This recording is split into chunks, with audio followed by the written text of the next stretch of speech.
अभी बच्चों हमने पढ़े थे सॉल्ट्स। सॉल्ट्स क्या हैं? Salts are the neutral compound which are obtained by the reaction of acid with bases, and salts, they are neutral one.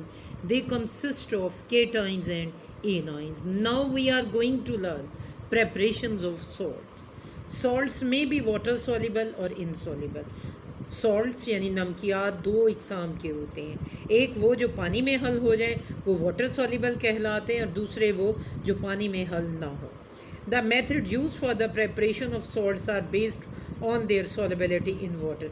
अब वही तरीक़ाकार हम उनकी तैयारी के लिए इस्तेमाल करेंगे जिसके मुताबिक हमें सॉल्युबल और इनसॉल्युबल सॉल्ट्स हासिल हो सकें। General methods for preparation of salts. Salts की तैयारी के 5 डिफरेंट मेथड्स हैं। सॉल्ट्स कितने तरीक़ों से तैयार किए जाते हैं? By 5 different method.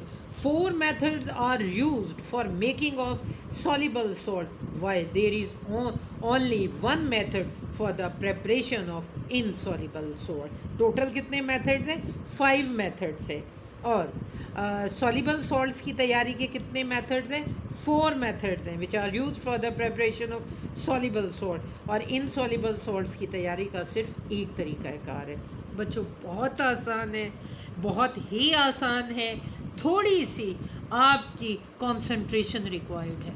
आप यकीन करें जो हम आर्टिकल्स पढ़ रहे हैं ना, इन्हें आपने खुद मुश्किल बनाया हुआ है। आप थोड़ा सा मेटल्स नॉन मेटल्स को, जैसा कि आपने चैप्टर नंबर 8 9th क्लास में पढ़ा हुआ है, अगर उसे आप अपने माइंड में रख लें तो मेरे कहे बगैर आप खुद से ही सारे काम कर लेंगे, मेरे बताए बगैर। चलते हैं प्रेपरेशन ऑफ सॉल्युबल सॉल्ट्स की तरफ। Soluble salts are often prepared in water. Soluble salts पानी में बनाए जाते हैं। Therefore they are recovered by evaporation and crystallization. यही वजह है कि उन्हें अगर आप हासिल करना चाहते हैं तो कैसे कर सकते हैं? इवेपोरेट कर लें, यानी इतना उन्हें हीट करें कि वो nearly become close to dry. Crystallization mean heating a solution and the crystals are separated. Still mother liquid can make the new crop of crystals after the process of concentration. अब हम देखते हैं कौन से method इस्तेमाल होते हैं। सबसे पहले bye the reaction of acid with metals, this is also called the direct displacement method. What is direct displacement? This is a direct displacement method in which the hydrogen ion of a acid is replaced by the reactive metal such as calcium, magnesium, zinc and iron. अब ये हम एक example में समझते हैं। हमारे पास है acid HCl जो मेटल Mg मैग्नीशियम से रिएक्ट करता है। हाइड्रोजन जो है वो लेस इलेक्ट्रोपॉजिटिव है, मैग्नीशियम मेटल मोर इलेक्ट्रोपॉजिटिव है। तो मैग्नीशियम डायरेक्टली हाइड्रोजन को हटा के उसकी जगह लेकर salt magnesium chloride and hydrogen gas that is being liberated and move in the upward direction. Clear? जो सेकेंड मेथड है for the preparation of water soluble salt by the reaction of an acid with the base. दर हकीकत ये क्या है? Neutralization method है। It is a neutralization reaction in which acid and base react to produce salt and water. ये तो आपने salt की डेफिनेशन में भी पढ़ा है। एसिड है हमारे पास HCl which react with the base sodium hydroxide and make sodium chloride salt and water. ये तो सबसे आसान तरीक़ाकार है। इवन जब हम आपको कॉन्सेप्ट्स पढ़ा रहे थे एसिड्स बेसिस के, वहाँ पर भी हमने बताया था आर्हेनियस के कॉन्सेप्ट के मुताबिक एसिड कौन है?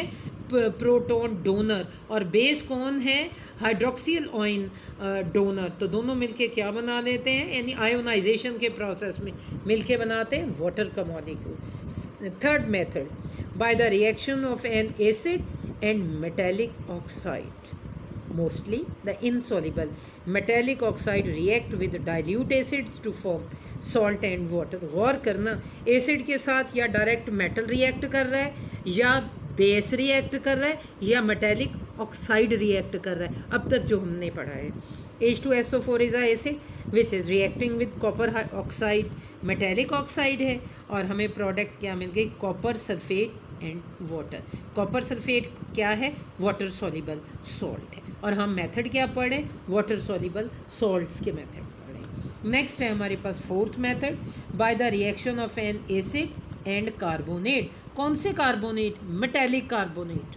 यानी इन फैक्ट सिर्फ प्रोडक्ट्स जो हम इस्तेमाल कर रहे हैं ना रिएक्टेंट्स में, सॉल्ट्स, उनके नाम जो हैं वो 19-20 के डिफरेंस है। कोई मेटेलिक ऑक्साइड है, कोई मेटेलिक कार्बोनेट है, कोई मेटेलिक हाइड्रो ऑक्साइड है, ये या सिंपल मेटल है। गौर करना है सारे इनफैक्ट एक ही reaction. Dilute acids react with metallic carbonate to produce salt, water and carbon dioxide gas. For example, 2 moles of nitric acid react with sodium carbonate, metallic carbonate to give us sodium nitrate, water and carbon dioxide. I hope कि आपको समझ आ गई होगी। अगर कोई difficulty है तो पूछ लें।